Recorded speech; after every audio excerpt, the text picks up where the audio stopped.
Hi everyone, I'm Mike Brown. I head up the UX team at BT Consumer. Today we're going to talk to you about sort of mobile devices and trends in personalisations and interactions.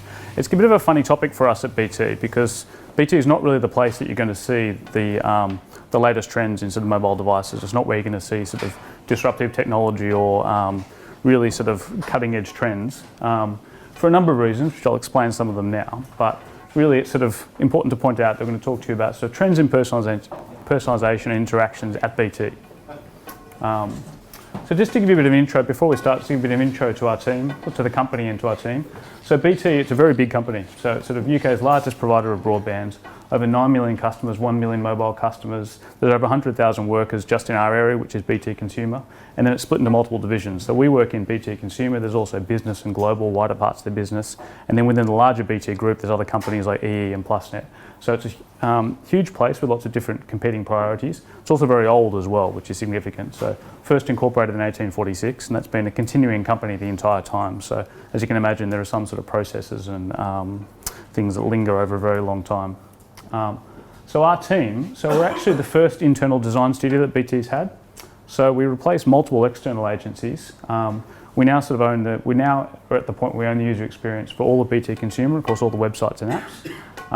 But we really spent most of our time fixing problems because the previous model, where sort of all the work was outsourced to multiple agencies, led to really inconsistent patterns, inconsistent experiences, broken websites, things that didn't link up. So we've basically had the remit to sort of redesign everything from the ground up.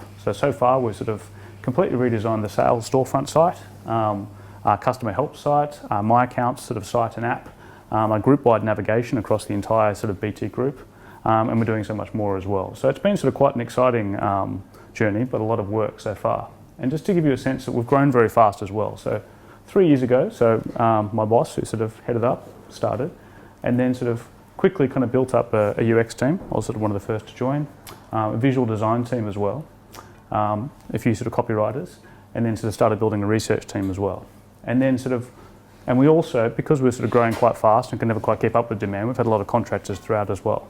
And then within a very short time, so sort of by now, we've added a lot more UX designers, a lot more visual designers, sort of a few more copywriters as well. And quite excitingly, we've built out the research team as well. So we've sort of got in a very short period of time, we've grown to be a very big design team with a big scope. So we're covering a lot of work. And this is something, so actually, recently, BT and EE have actually been merging their digital departments as well. And we're actually going through quite a big change. So sort of in the near future, it's going to take some time, we're not quite there yet, but we'll actually be moving towards a product design model. So sort of doing away with the distinction between sort of UX and visual design. It's a bit of a while away, it's going to take a bit of work to get there, and that's very much a subject for another talk. But yeah, so now before I even get to the main topic, I just want to talk about sort of the challenges and solutions we have at BT in sort of delivering mobile experiences and delivering things fast. So one of the biggest things is processes. So sort of BT is a huge company, so we sort of selling many different products. There's sort of multiple legacy systems, competing processes throughout the company. So our team, unfortunately, we'd love for everyone to work in an agile environment. They don't, unfortunately. So some of our team work in completely waterfall processes. Some of them work in pretty close to agile teams, but most of them work somewhere in between, where we're trying to fit in some sort of agile processes, not quite getting there. It's probably familiar to most people that work in big companies. We're moving towards an agile future. It's sort of quite exciting, but we're not quite there yet.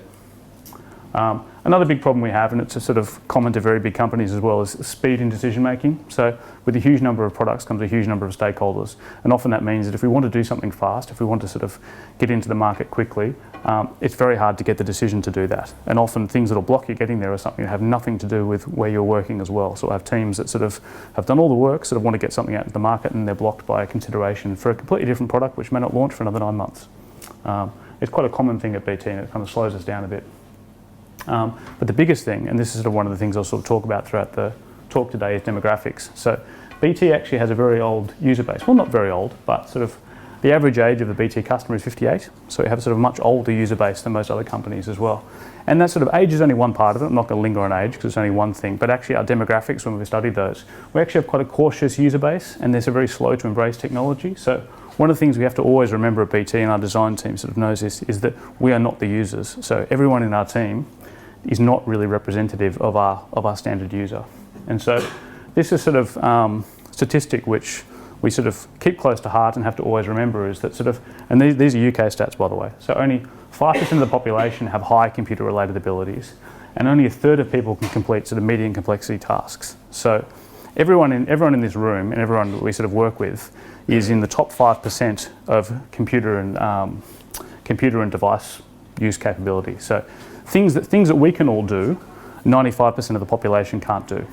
And we have to remember that. And we're well aware that at BT, the majority of our user base are not in the same area as us. So testing within our company is pointless because it is not representative of our customers.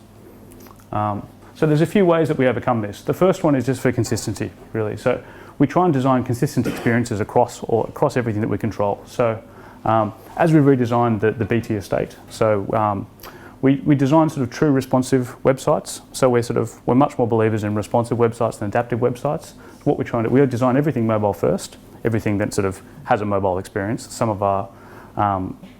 Some of our areas just are strictly desktop, but they're quite few and far between. But we always design mobile first and try and enable a consistent experience across all our touch points. Because one of the things we're well aware of as well is that a lot of our journeys, a lot of the sales that we make at BT, they're across multiple devices. So people might start their browsing, they might start browsing a product on mobile and then complete their purchase on the desktop computer. So we want to keep those experiences consistent across.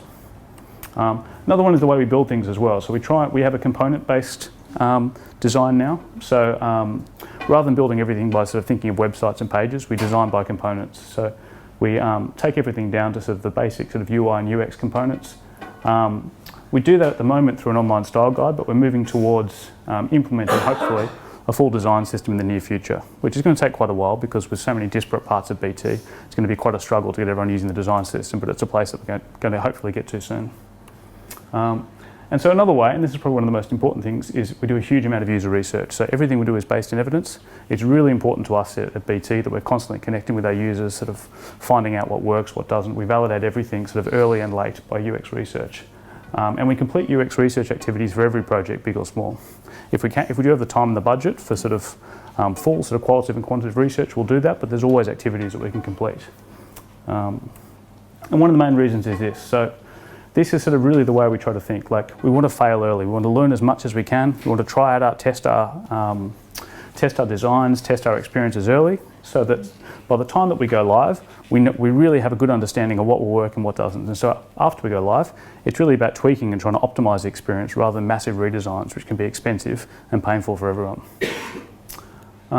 So now I'm sort of going to get to the main part of the talk, which is sort of interaction trends and then personalisation. So these are just a few of the trends that we've observed at BT. Again, none of them are probably cutting edge, but they're things that we've sort of learnt over time with the depth of our research. So first one is the myth of the fold. I'm sure sort of most people have had this from a stakeholder that they work with, or sort of other people in there, people who are very concerned with making sure their content is above the fold, the mythical fold on a mobile device or a desktop device. What we've actually found through sort of over and over in every piece of research is that this is not something that that users care about. Like, every time that we, if the content is engaging, if the page is designed with the right priority in place, we find that users immediately will swipe up and down a page. They'll immediately explore up and down a desktop page as well. People don't linger on the first part of the screen that they arrive on unless the content is unengaging. And actually we found it goes further, because what we've actually found is that contrary to what we're sort of told a lot of the time, which is that we should put the most important content at the top of the page, we've actually found over and over again this is actually the part of the page which is actually most at risk of being ignored, because users have been trained sort of over and over again by multiple websites and apps that the top of the page is where the marketing content goes. That's where the ad trying to tempt you to do something else is. So if something looks remotely like marketing, looks remotely like an ad, users will skip straight past it and try and get to the part of the page that they're most interested in, which is actually kind of the meat of the page, where what they came to the page to do is how they can complete their journey. For us, that's nearly always a specific sales content, so we try and put, our priority is to try and put that at the top of the page, close to where users will engage with it first.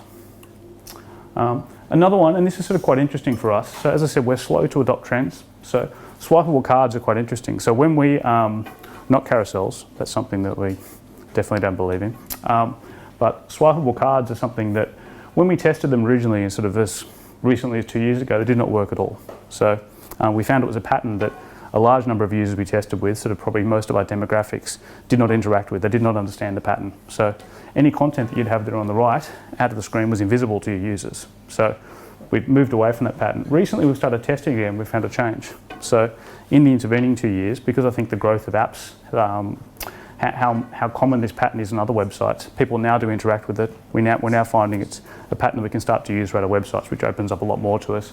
But it is a very sensitive one as well. So I recently did some testing with a couple of these patterns, and not having the affordance of making it very clear that there was more content to come, it was ignored again, and not a single one of our test users interacted with it. So it is something you have to be very careful with. So another thing I'm going to talk about is personalisation. So this is actually an area which is sort of of huge interest to BT.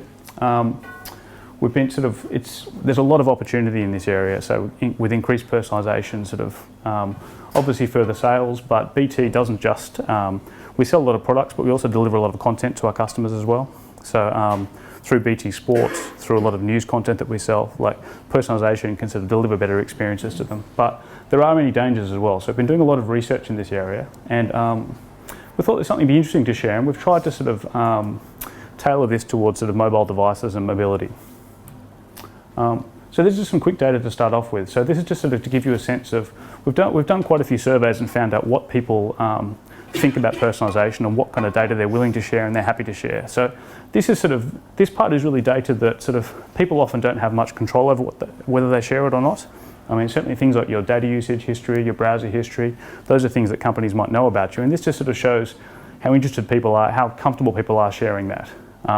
You can see that sort of there's a reasonable number of people, but it's almost as many people don't want things shared.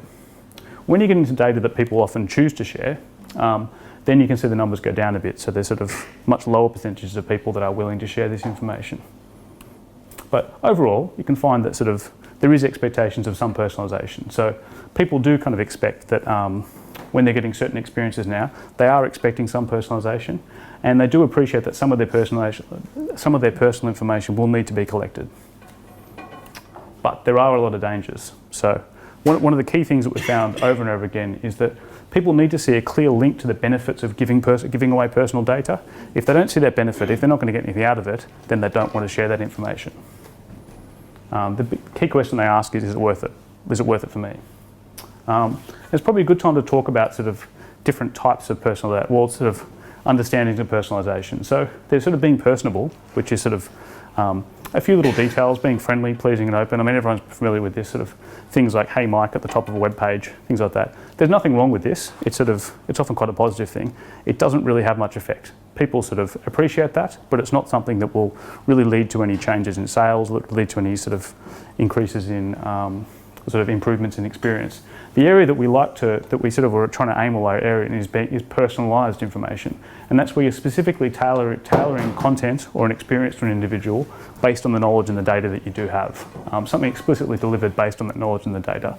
And then there's the third section, which again it's often a grey area, but it is quite important, is personal. And that's sort of identifying information belonging to an individual. And this is the area that's kind of fraught with danger.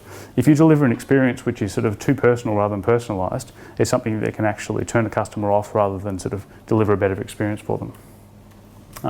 So this is we've done a fair bit of qualitative research in here as well. So I'm just going to sort of go through some sort of quotes from people that we've had as we've tested this. But we found that sort of sharing personal information, it's very much a transaction of economy. Like the benefit must outweigh the risk. So if someone's going to sort of choose to share information with you, they're really expecting that they'll get something out of it. They have no interest in sort of giving you that information if they can't see the benefit.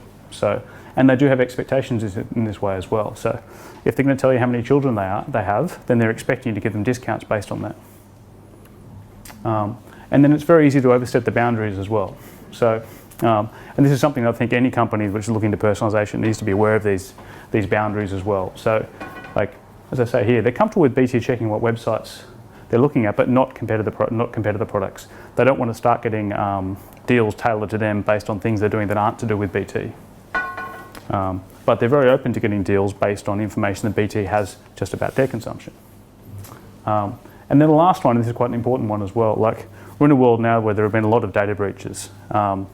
People do really care about how a company looks after its data.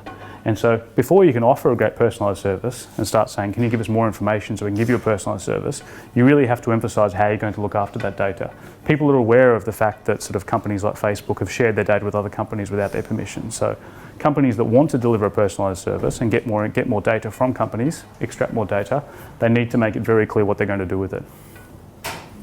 And so this is just something sort of trying to bring it back to sort of mobility again, emerging trends here as well. So just looking at sort of how people feel about sort of giving away information specifically to a mobile service provider compared to a broadband provider. And you can see here that sort of with some information, sort of age, gender, sex, they're sort of happy to give that information to a mobile service provider. They can probably see some value in that, which they wouldn't see giving it to a broadband provider, where they're kind of thinking more about sort of a desktop experience, something they might do at home. They can see more advantage in giving it to something where they're on the go.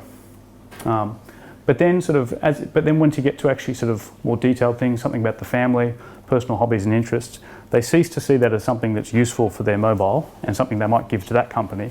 And actually that becomes much more useful because they could actually see, if I give that information to a broadband provider, I might get a better deal. So like at home, you know, I watch a lot of sport, so maybe I'll get a better deal on my sport if I give them that information. If they know how many children I have, they might give me a better family deal. So if that sense, it actually switches away. People are much more interested in sharing that with sort of a broadband provider. They think desktop rather than mobile. And so kind of the conclusions from that is that you can take is that sort of people are sort of quite happy to share well-known demographic data, stuff that sort of they feel they've given to other people before. It's probably out in the public domain somewhere. They're sort of quite comfortable with that, but they do expect some use from that. But they are increasingly sceptical at how their personal information and data will be used. So every time there is another public sort of breach of data, people will become more cautious about sharing it again. They'll put up the drawbridge.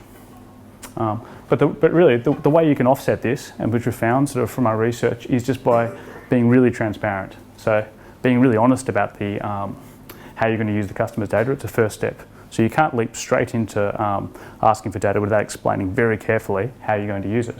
And then once you've done that, trust can really be gained by adding extra value and adding benefits from this data. So if you can show, you gave us this information, here's a great deal which you wouldn't have got otherwise, that builds trust, and customers will be much more likely to sort of help you deliver the more personalised experiences.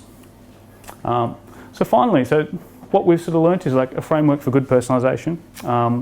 Look for ways to save customers money based on their data. It can be obviously, like for us, that's one of the main priorities of BT. There's plenty of other ways that you could spend that in other companies. Be transparent wherever possible. Give customers access to their own data. Really appreciate customer loyalty. This is probably one of the biggest ones for us at BT. If we can give sort of match-made discount deals and sort of tailor rewards to their lives and their lifestyle, then we think we can get huge benefits from personalisation, so can our customers as well. It's really a win-win for everyone. And then finally, this is one of the themes we keep coming to, we need to reassure customers that how their data is used. The trust has to be constantly maintained. And that's it. Thank you.